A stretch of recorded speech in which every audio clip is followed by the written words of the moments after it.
السلام علیکم ورحمۃ اللہ۔ ایک بہن یہ سوال کرتی ہیں کہ ان کے شوہر نے کہا تھا کہ جاؤ پیٹ پوجا کر لو،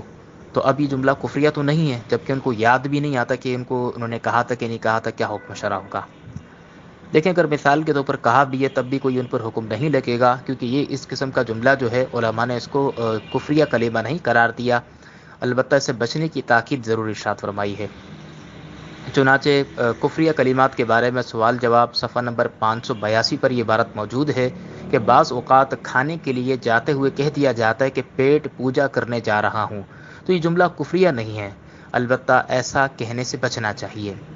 کیونکہ یہ جملہ اس میں بعین ہی کوئی عبادت والا معنی ایسا نہیں ہے کہ پیٹ کی بندہ کوئی عبادت کرے، اور نہ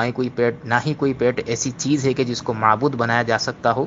لہٰذا بالکل اس جملے کو اپنے حقیقت پر ہی معمول کر لیں گے، اور اس اعتبار سے کہ چونکہ پیٹ کی پوجا ممکن نہیں ہے اور اس میں وہ والا عبادت والا معنی بھی کوئی مراد نہیں لیا جاتا، لہٰذا جملے میں کوئی بڑا حکم نہیں لگے گا، البتہ سے بچنے میں زیادہ احتیاط زیادہ بہتر ہے۔